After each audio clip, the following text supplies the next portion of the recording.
Okay guys, I'm going to show you a hole in just a minute where the basket is up on a hill to the right. And so the question is, do you throw a forehand or do you throw a turnover? And what's the difference? They're really the same, aren't they? Well, not really. And let's talk about it right after the intro.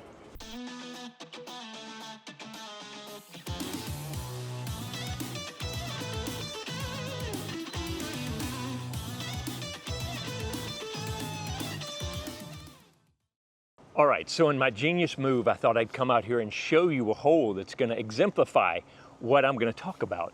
And it was a brilliant move on my part until I forgot about the construction that's going on behind me. You may be able to hear some of it in the background. Hopefully, I'm blocking some of this. But I will show you the hole in a little bit, but it's going to be a side part of this instead of, it was going to be a lot of the issue of what I was going to talk about. But the whole idea that came from this was, first of all, this hole gets a lot of people.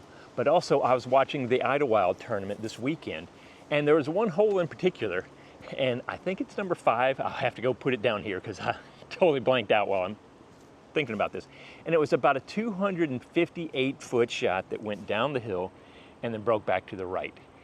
And so many people were throwing forehands and they were hitting by the basket, but the problem was the basket was on a slope and it was just hitting by the basket and then just skipping off and going way beyond the basket. And then every once in a while, somebody would come up and just throw a nice turnover backhand that would cruise down and then come settle by the basket. And even one of the commentators said, why isn't everybody throwing that shot? And I think that's where we kind of get into this mindset that a backhand turnover and a forehand are the same shot, and they're really not. Okay, so this is hole number 9 here, and this basket sits on a hill about 30 feet up from down there, and the long tee pad is way back there. And the thing is, this is on, it's not at the top of the hill, so it's on the side slope of the hill, but actually the hill's got a little bit of a runoff this way. So everything wants to go here and wants to go there. Does that make sense? Let me get this down just a little bit more. All right. So the green is going to have a big influence on how the disc behaves when it lands, even from the short area. If I throw a forehand in here, a lot of times it wants to come in and it wants to hit on edge, pick up and roll. Whereas if I throw a backhand with a little turnover, it's going to come in and it wants to settle and match the hill a little bit better. And it doesn't want to go as far off. Doesn't get up and roll and do some funky stuff as much. It's still there, especially if I hit a tree, it's hitting a tree and going that way. Remember, spin matters.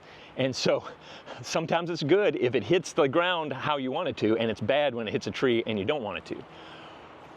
But so we've got this basket here, and the tee pad back there is 350 something or whatever, and we've probably got about a 25-foot elevation change from back there. And there is and I'll show you from back there, but there's a hallway that comes down here, and then this is the opening right here that really is the clear shot into here. So naturally people think, oh, this is a forehand hole, because you got to come down the line and then you've got to bank this way. But the problem with that is, yeah, that's the natural shot and the natural flight of the disc. But what happens with forehands, especially at distance? You throw it out, and then when it starts to break, however high it is, it's not getting any higher. It's actually crashing quickly down.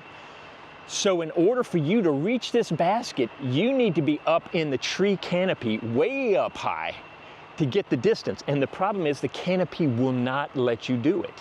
Because unless, now there are a few crazy arms out here, and I won't mention any names, Sullivan Tipton or whatever, who've got the power to be able to push all the way around and up here and still maintain the speed and the distance to get up to the top of the hill. But mere mortals don't have that kind of power. However, if you can take and throw a turnover shot that you start and send out, and the problem is you got to keep it as wide as you can, but you put it and it's flippy, but it starts to make that turn. But because it's on a backhand turn, can you follow my disc? Because it's on a backhand turn, as it's coming around the corner, it's starting to straighten up and it's starting to push. And what happens with a pushing disc is it starts to flip up and it actually at least holds, if not gets a little rise, and a little push as it's going. It's not immediately dropping down. So you're able to gain more distance on the end of the throw. And for this, you need distance and height.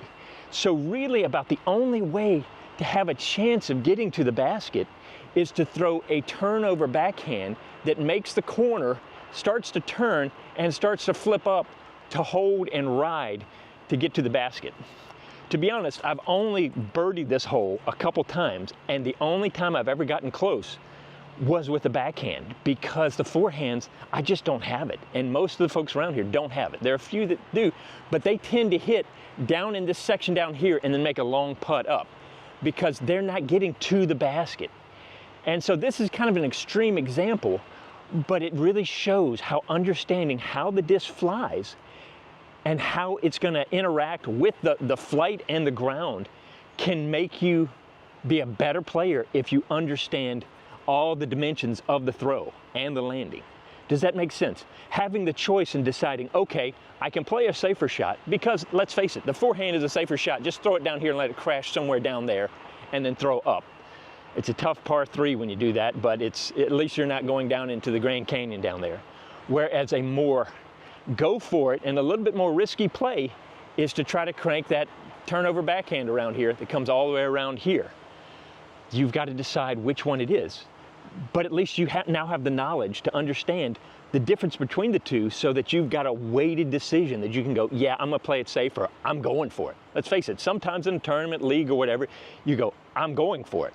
Well, that's when you need to know the only way I can get there most of the time, unless I'm a super freak like Sully, love you Sully, is I'm gonna have to do something where I turn it over, brush with the top of the canopy, but at least then it's gonna hold up there and make it and give me a chance to get to the basket. Whereas forehand, I'm gonna have to throw it up higher than the canopy to take in consideration the diving down when it makes that turn and breaks towards the basket.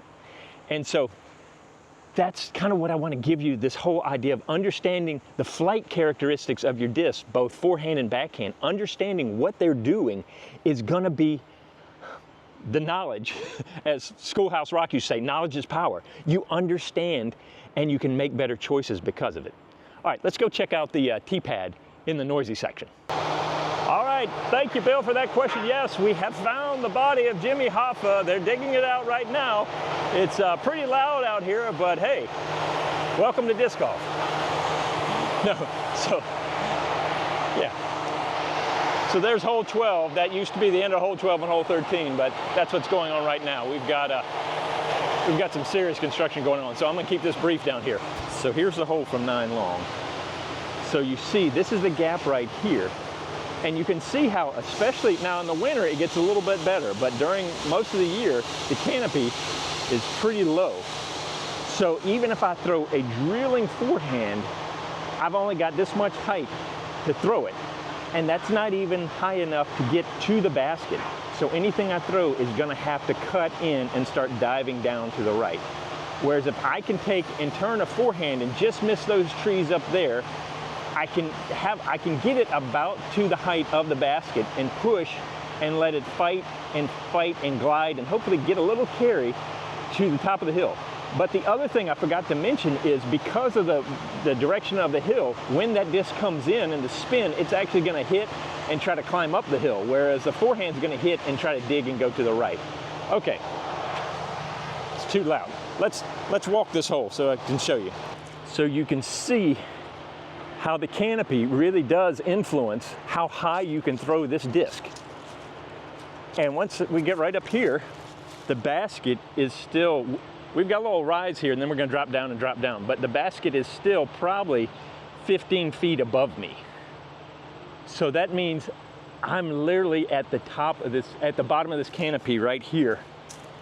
I'm at the max height to be able to get a disc.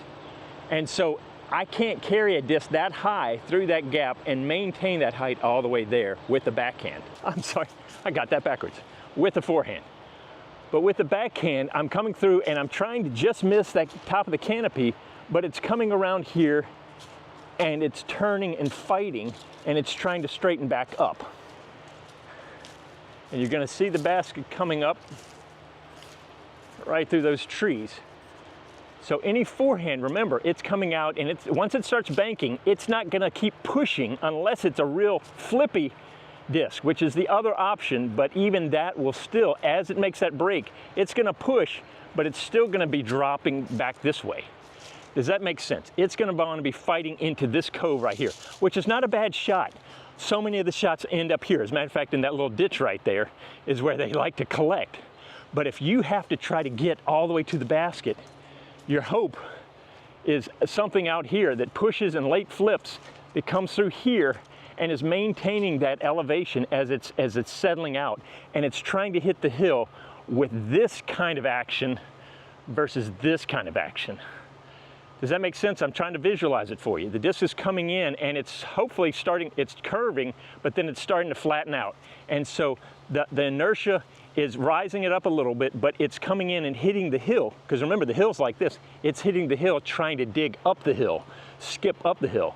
Where anything coming in on a forehand, when it hits the hill, it's wanting to brush across the face of the hill or dig straight into it and dive down the hill. So I think that's something that we overlook a lot of times, is how is the disc going to get there? You know, so many times we think, well, if I throw my perfect shot, I'll get there. Well, yes and no. Sometimes even your perfect shot can have a lot stacked against it. And so if you have the understanding of, okay, what's going to give me my best chance, not only through the flight, but as it ends, how's it going to end? That's a good question for about life and everything. How's it going to end? That's a great question to ask, because that could inform whether you try to throw a forehand or a backhand. Well, there you go, guys. I hope that gives you even just a little bit of an aha moment, understanding a little bit better about how the discs are acting, and that's going to give you some more ammunition for being the best, smartest, brightest player on the course with the folks around you, because you understand what are the elements that come into play for making a good shot. And that's all I'm trying to do, is give you some principles that you can work with so that you can understand why. And then once you understand the why, you can work on the how. Does that make sense? Thank you so much for sticking with me. I really do appreciate all y'all that have liked and subscribed, checked out my Patreon channel. It's so humbling that y'all would actually spend time with me, and I just truly appreciate it. And I just want to say thank you so much, and I hope to see you out on the course.